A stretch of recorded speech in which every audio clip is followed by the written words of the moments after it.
Saludamos al economista Mauricio Pozo. Él fue ministro de Economía en dos gobiernos. Quisiéramos analizar este primer año del segundo servicio público desde la presidencia de la República de Daniel Noboa. Mayo del 2025, mayo del 2026, año económico de Daniel Noboa, que se ha movido entre optimismo fiscal y algunas presiones de la sociedad. El gobierno priorizó la atracción de capitales, reportó un repunte en ventas comerciales a inicio de este año. Sin embargo, la reactivación ha avanzado a paso lento para el bolsillo ciudadano.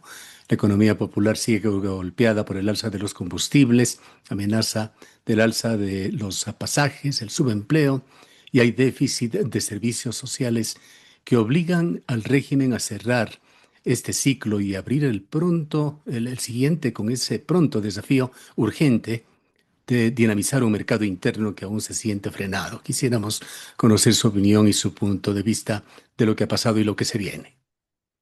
Muchas gracias por la entrevista. Tal vez yo no le vería tan distinto el manejo en la parte económica antes de la asunción en este segundo periodo de gobierno, llamémoslo así, respecto a lo que aconteció cuando se hizo cargo del gobierno ganando la elección luego de la muerte cruzada.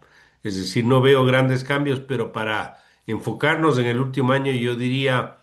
Em, Creo que se han tomado algunas decisiones favorables. Voy a empezar por ese lado, indicando que, para empezar, continuó con el acuerdo con los multilaterales, acuerdo que se había suscrito antes, pero que se continuó con las metas que estaban previstas, con algunos ajustes del programa. Por ejemplo, se amplió la contribución del propio Fondo Monetario al gobierno con 1.000 millones adicionales respecto a los 4.000 que estaban originalmente, y los recursos de los otros multilaterales se continuaron entregando al país sin mayores dificultades.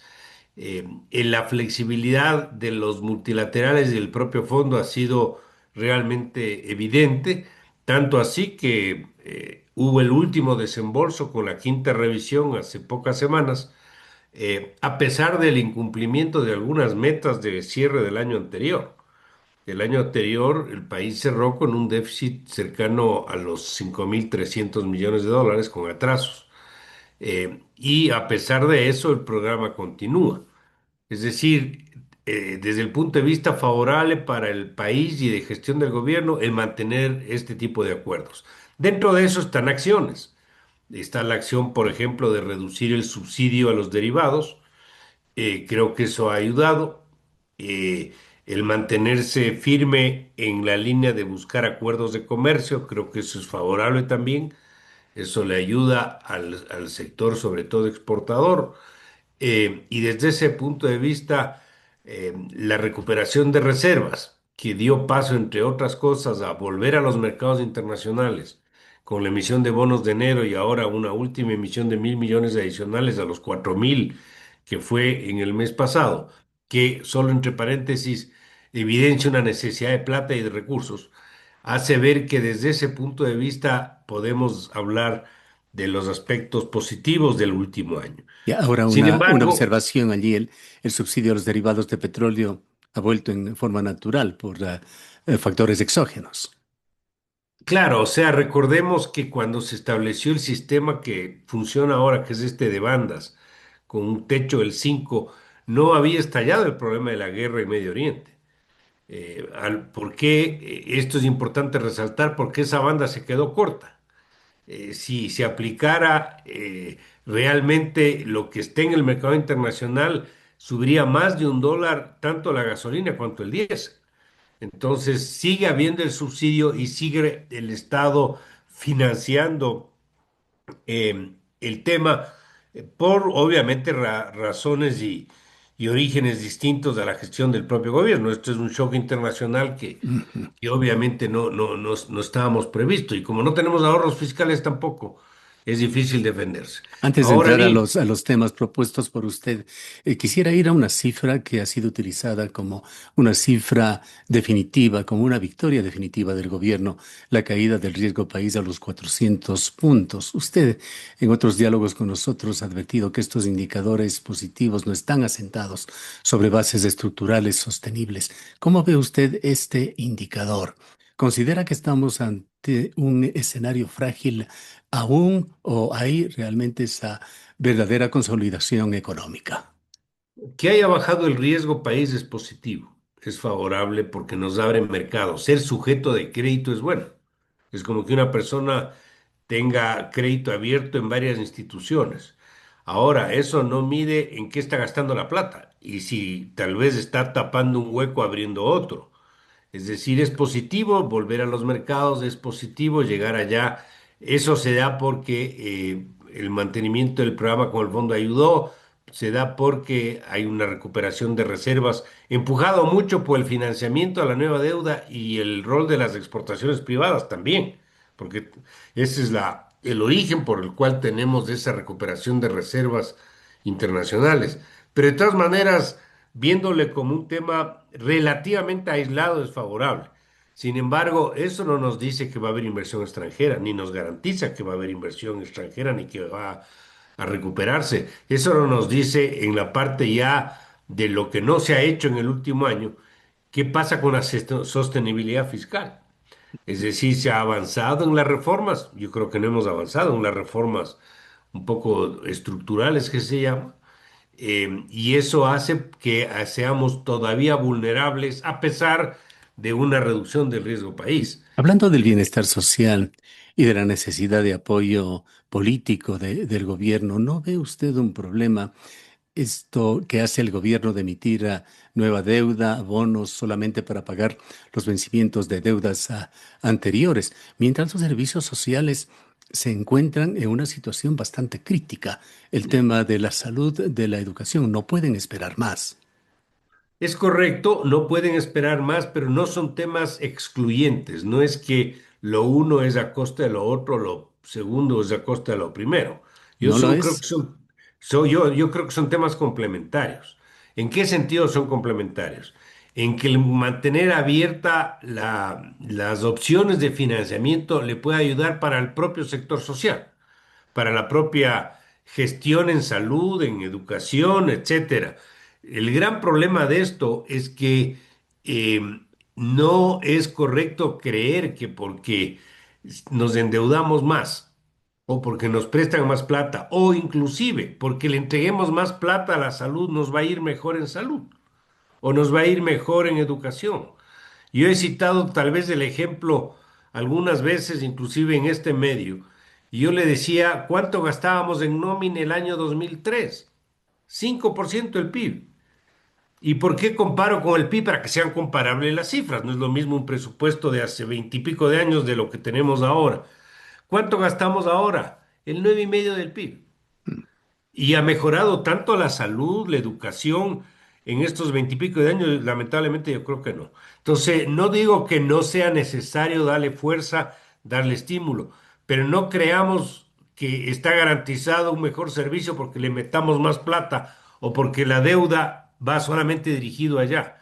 Por eso le decía que son temas que se pueden complementar más, no necesariamente ser excluyentes o lo uno o lo otro. Y el problema de la administración, la gestión en los servicios públicos sigue siendo mala, porque hay problemas de corrupción, hay problemas de la misma normativa, hay una burocracia que No, tiene que ser revisada, es no se han decir, solucionado hay problemas mucho por hacer. críticos relacionados con el petróleo y la electricidad.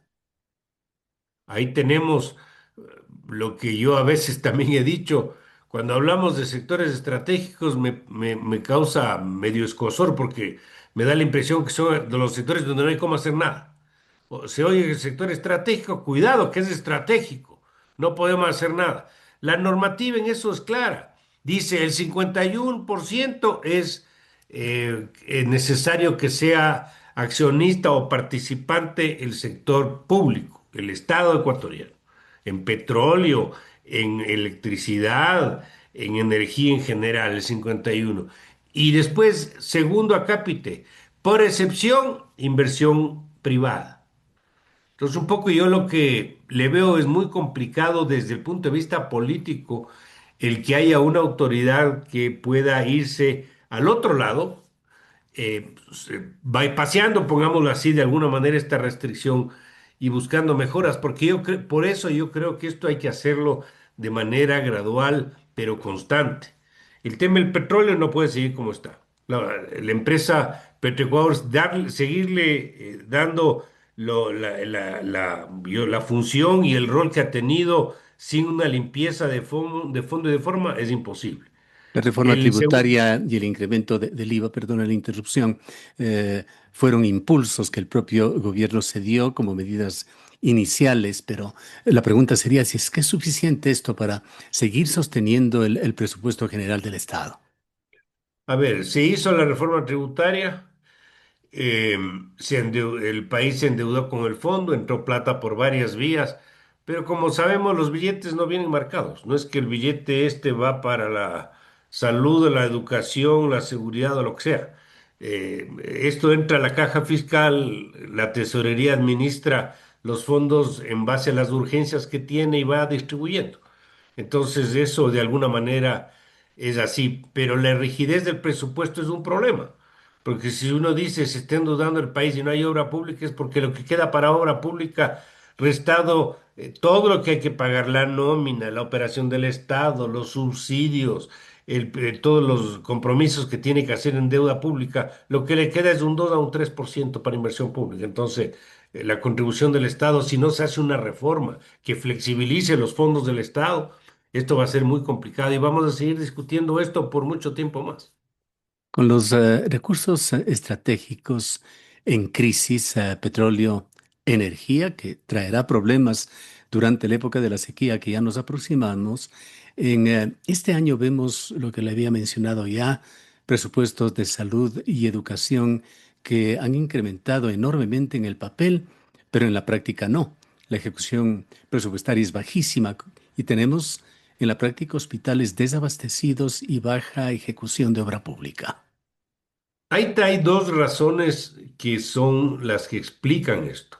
La primera es que a veces el que esté presupuestado más para salud, educación o el sector que sea, no garantiza que el rato de la transferencia haya la liquidez.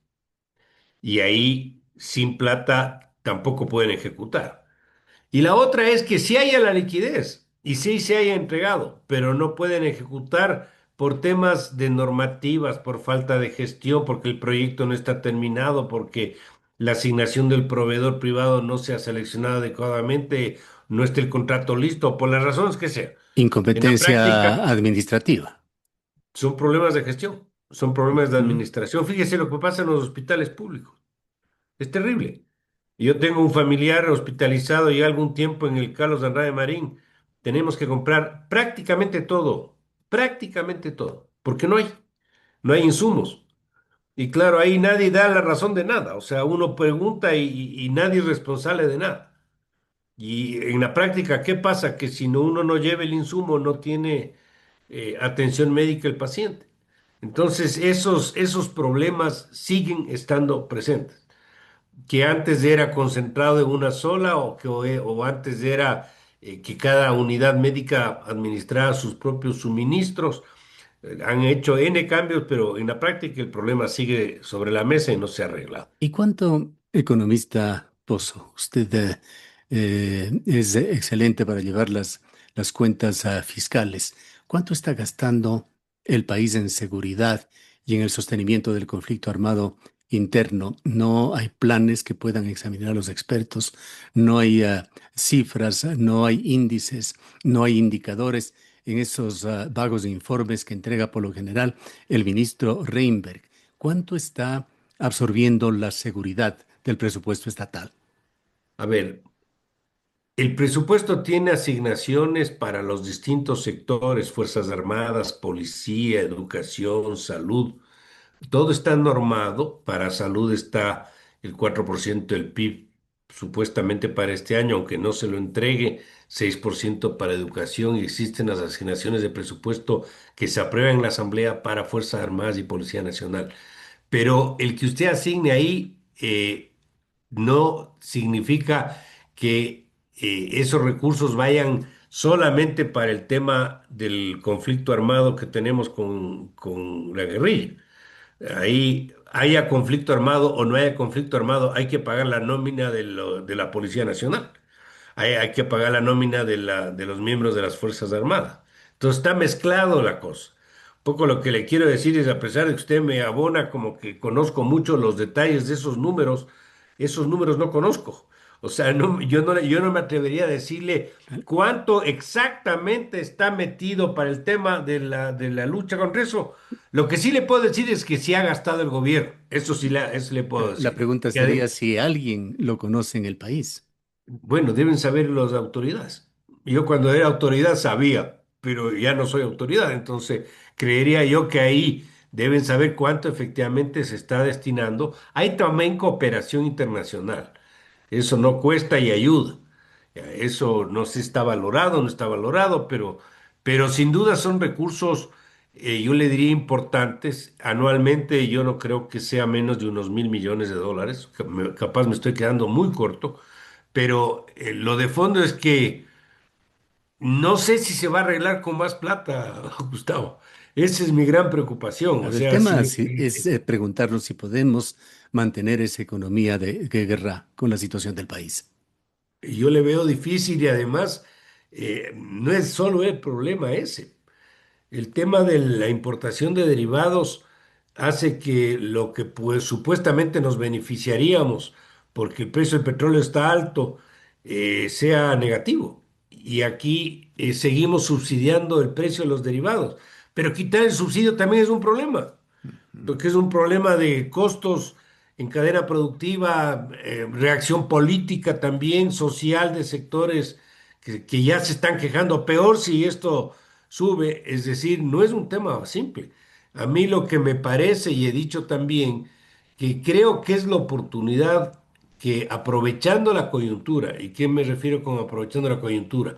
Tomando en consideración que lo que está pasando en el país en buena medida no es causado por el gobierno. Puede ser el gobierno responsable de una falta de gestión adecuada, pero no es originado por el gobierno. Me refiero al problema de Medio Oriente y Claro. al problema de la guerrilla y del problema del narcotráfico. Eh, Puede aprovecharse la coyuntura para tomar otras decisiones que no se han tomado en el pasado. ¿Qué riesgos fiscales anticipa usted si la situación exógena continúa? Más deuda. Si tenemos abiertos los mecanismos, no me extrañaría que volvamos a emitir papeles afuera. Yo no me esperé que iban a emitir a los 3, 4 meses 1.000 millones más y lo hicieron. Así que no me extrañaría que lo vuelvan a hacer. Pueden empezar a acumularse atrasos, es decir, compromisos del Estado con proveedores privados, y eso puede generar problemas en lo que se llama la cadena de pagos, porque si el privado no recibe el pago del Estado, él no paga a terceros. El tercero no le paga al sistema financiero, el sistema financiero no recupera ese crédito, no puede prestar tampoco. Es decir, se genera una suerte de secuela transversal, digamos así, a toda la economía. Todo eso puede pasar, pero mucho va a depender de cuánto dure el problema.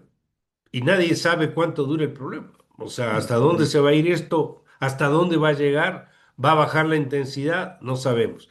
Y la refinería nuestra tampoco nos ayuda, pues, porque si no ayudara a la refinería habría menos impacto.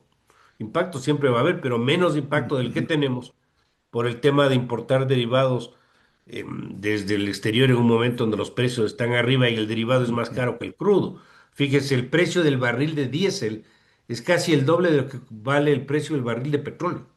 Y estamos importando el 80% de los derivados acá. Y no podemos olvidar que los principales problemas que han tenido los dos últimos gobiernos, para hablar de los más cercanos, Lenin Moreno, Guillermo Lasso, fue por los combustibles.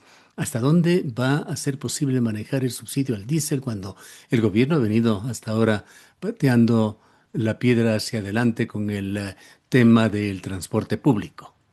Sí, ese es un tema que no le veo fácil, el que adopten decisiones para hacer algún ajuste a la banda o subir algo para ayudar a reducir el impacto fiscal, no le veo simple por las razones que usted misma nota, también porque estamos cercanos a un nuevo proceso electoral. En noviembre hay elecciones seccionales y todos tienen algún interés en ese resultado. Entonces eso no le veo simple, aunque sí debemos recordar que en el año 21, en en pleno periodo de la pospandemia y en el 20 con más fuerza, se hicieron ajustes a los combustibles, recuerde usted. Yo estaba en funciones, teníamos un ajuste del 5% mensual al diésel y a las gasolinas.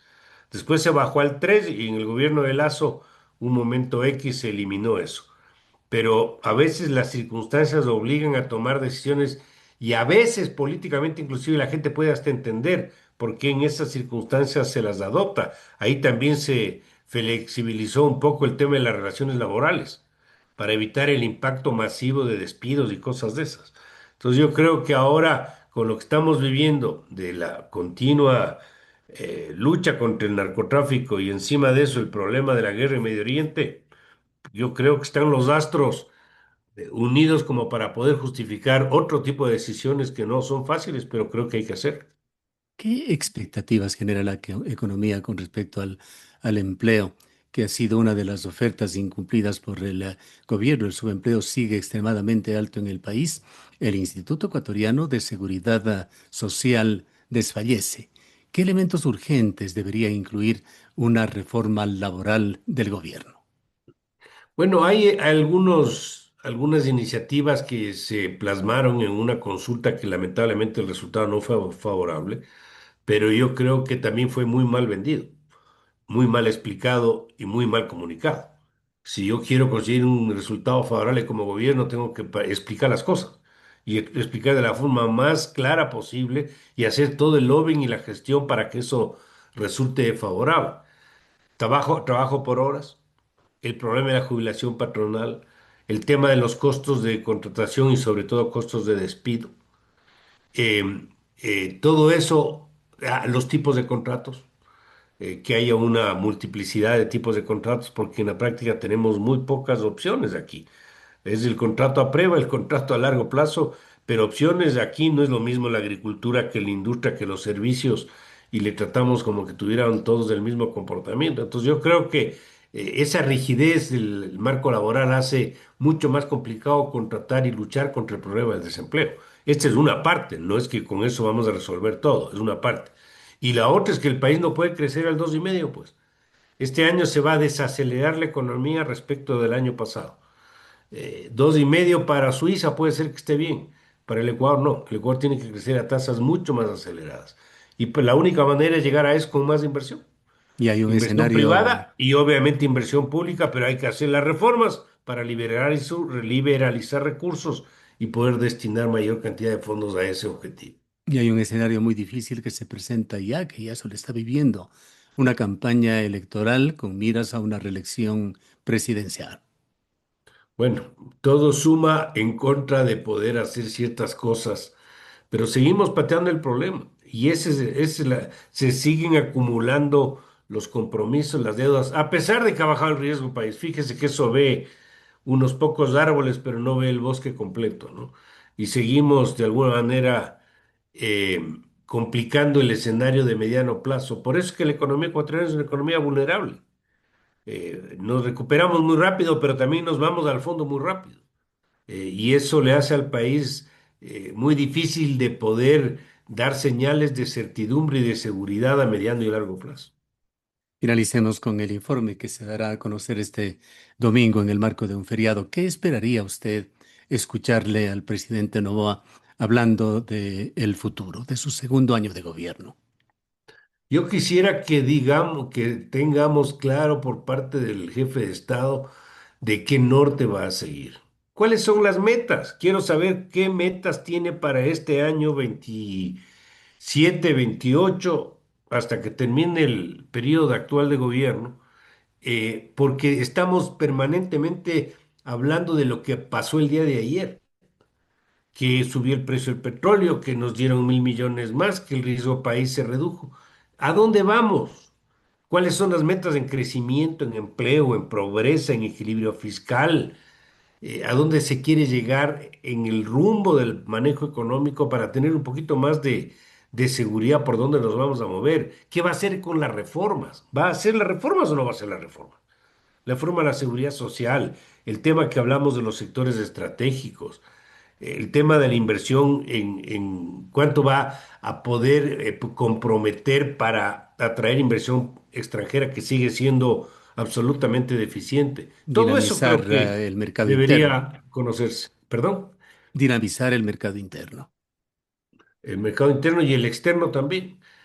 A pesar de que el mercado externo de exportación privada es mucho trabajo de los privados.